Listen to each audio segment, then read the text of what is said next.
high-altitude surveillance balloon is floating above U.S. military installations in Montana and other states and is causing commotion in political and military circles. Thursday, Pentagon spokesperson Brigadier General Pat Ryder said the U.S. government had detected the balloon and they are confident it belongs to the Chinese. The balloon was initially spotted Wednesday over Billings, Montana, and is said to be the size of 3 buses. It could have cameras on it, various other optical sensor systems, infrared, but it also could have some signals intelligence collection means where they're picking up on emanations and things like that from the ground, to include potentially even cell phone signals, all sorts of stuff. So there's a lot of things that it could be used for. I don't think the timing is coincidental. Senior defense officials said its flight path was carrying it over sensitive sites, but extra vigilance was underway to mitigate any foreign intelligence risk. Bringing it down was discussed, but the risks were considered too high since the debris could fall in populated areas. Early today, China acknowledged the balloon, but claimed it was a civilian airship used for civilian research. However, former President Donald Trump is calling for the Biden administration to shoot down that balloon, and Secretary of State Antony Blinken just announced he is postponing a trip to Beijing, which was supposed to begin on Sunday, due to that balloon.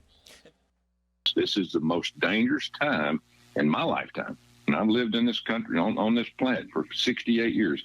I've never seen us in such turmoil in terms of the Middle East now, with Israel shooting missiles in Iran, of course, Ukraine and Russia, which is, we are teetering on the brink of World War III. And then you got China over there just laughing, going, what day are we going into Taiwan? Now, Tuberville slammed President Joe Biden, his administration, and the Pentagon for pushing agendas of woke weirdness and climate craziness instead of preparing a military killing machine to protect Americans and our allies. The senior senator added the military was selling a society most citizens don't believe in. Greg? All right, we're pleased to welcome to Victory News Virginia Congressman Bob Good. Welcome, sir. You just heard the story from a colleague there, Senator Tommy Tuberville. In that story, he calls out the administration, U.S. military, for focusing on woke policies rather than readiness. Then there are moments like this one with our Commerce Secretary, and I'll get your response. Here it is. Once in a while, you sit there with the president, with Secretary of Defense, on the eve of a war, and you're like, wow. On the eve of a war. Now we have a Chinese spy balloon floating over the United States. What's your perspective on our readiness?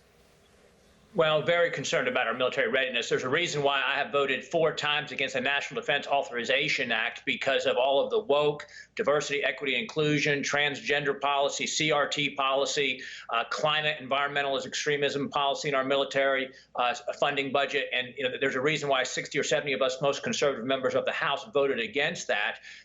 Our military spending should be based on being the toughest, most efficient, most effective killing and fighting machine, so we never have to use it. And then when you take that and combine it with the fact that we now have a president who no longer considers China to be an adversary, but thinks it's a partner. China is an existential threat, not only to our way of life, but to our very existence as a country. And I'm terribly concerned, not just about the balloon, not just about the developments of yesterday and today, but the way that we have been allowing China to have unfettered access to our country. It's estimated it costs us some $600 billion a year. That's a couple of years old on the estimate, but access to our technology, our research, on our college campuses, buying up properties here in the United States. And you wonder about the Biden family's compromise there with what the business dealings with China and the way that he's treated China, similar to what we got going on with Ukraine. I know this will sound like a crazy conspiracy question. I personally witnessed balloons and kites from Gaza into Israel to deliver fires and all. Could this balloon also be used to deliver, let's say, a contagion or something from China should it be shot down? Well, who knows? There's a Pentagon briefing going on right now, as you know, and we'll see what was said during that briefing. But China is claiming this is a civilian craft and it's just weather related. But we both know that nothing happens in China or from China absent control of the Chinese Communist Party. There's no separation between medicine and the CCP. There's no separation between academics and the CCP. There's no separation between business and the CCP or economic policy. So there's no way there's a vessel over here from China that is not here with the permission, if not at the behest of the Chinese Communist Party. All right, changing topics here. You and your colleagues rolled out articles of impeachment against Secretary Mayorkas. If he were to be removed, do you think that would move the president to secure the border? Well, Secretary Mayorkas, of course, deserves to be impeached for what he's doing to facilitate this 5 million illegal border invasion. But he's doing that at the behest of the Biden administration, of course. Otherwise, he would be fired or forced to do his job. He's executing the Biden plan.